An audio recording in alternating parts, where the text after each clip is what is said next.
आसमान में काले बादल छा जाते हैं और चारों तरफ अंधेरा हो जाता है।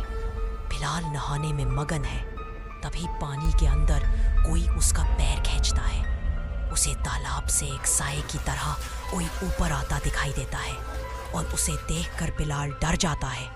उसका चेहरा सफ़ेद पड़ जाता है। वो उसे अपने मुंह में डालकर चबाने लगता है।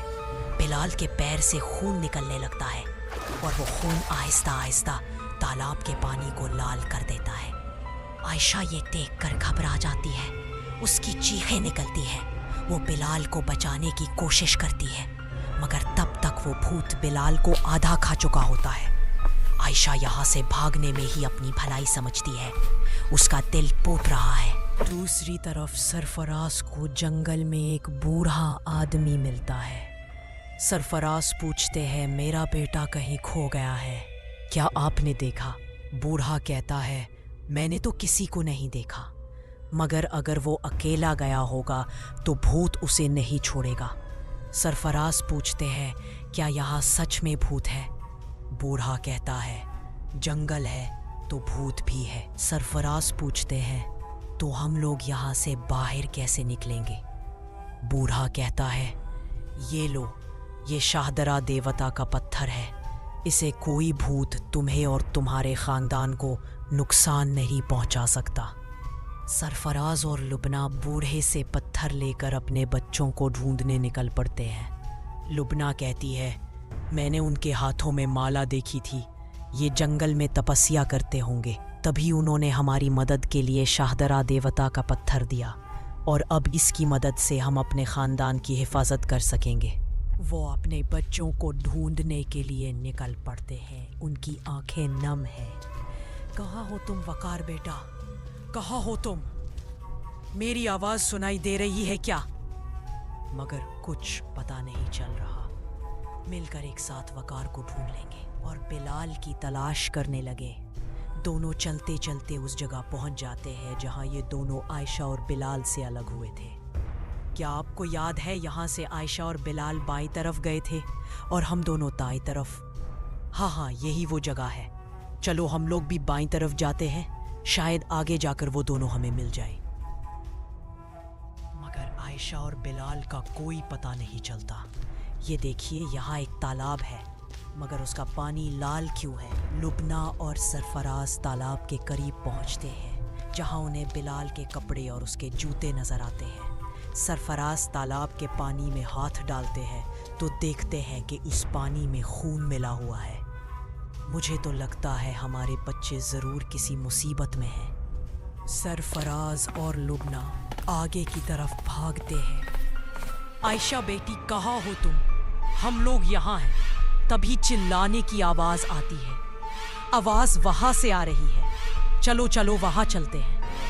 वहाँ पहुंचकर देखते हैं कि आयशा रो रही है। आयशा अपनी माँ लुबना को गले से लगाकर रोती है। रो मत बेटी, अब हम आ गए हैं। आयशा कहती है, पापा, बिलाल को भूत ने मार डाला। हम दोनों तालाब के किनारे गए थे। बिलाल नहाने के लिए तालाब में उतरा।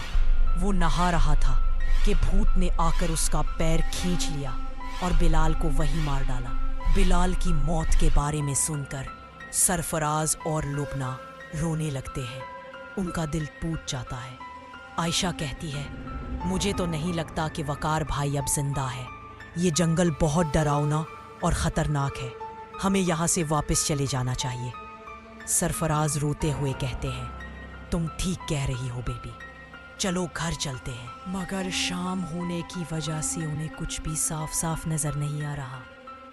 लुबना कहती है, मुझे तो रास्ता भी ठीक से नज़र नहीं आ रहा। सरफराज कहते हैं, जो भी हो, हमें रात होने से पहले इस जंगल से निकलना है।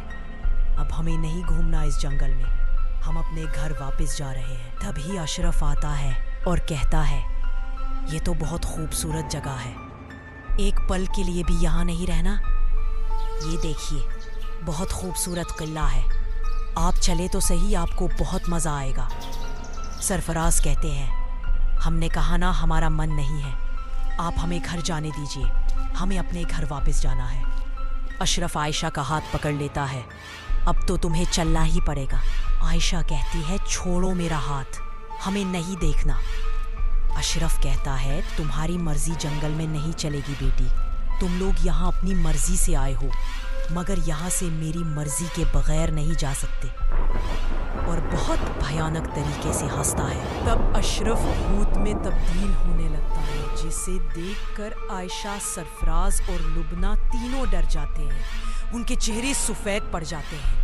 بھوت کہتا ہے میں تمہیں آسانی سے ختم کر سکتا ہوں۔ سرفراز روتے ہوئے کہتا ہے کہ اس کا مطلب تم نے میرے بچوں کو مارا نا؟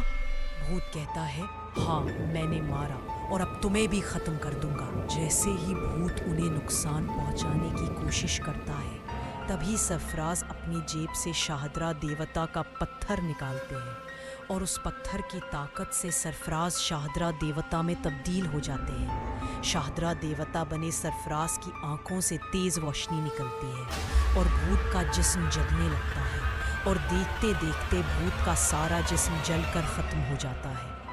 بھوت کے ختم ہوتے ہی شاہدرا دیوتا چلے جاتے ہیں، اور سرفراز واپس اپنے پرانے روپ میں آ جاتے ہیں۔ اب سرفراز، لبنہ اور عائشہ اپنے گھر کی طرف نکل پڑتے ہیں۔ ان کی آنکھیں نم ہیں مگر امید باقی ہے۔ تو دوستو، یہ تھی شاہدرا جنگل کی خوفناک کہانی، جہاں خوبصورتی کے پیچھے تاریک راز چھپے تھے۔ کیا آپ کو لگتا ہے کہ ایسے مقامات پر جانا چاہیے؟ اگر آپ کو یہ کہانی پسند آئی تو لائک ضرور کریں۔ ہمارے چینل اسٹوری ورس کو سبسکرائب کریں تاکہ آپ کو ایسی مزید دلچسپ کہانیاں ملیں، اور کمنٹ میں بتائیں کہ آپ کی پسندیدہ ڈراؤنی کہانی کیا ہے۔ اگلی کہانی تک خیال رکھیں اور محفوظ رہیں۔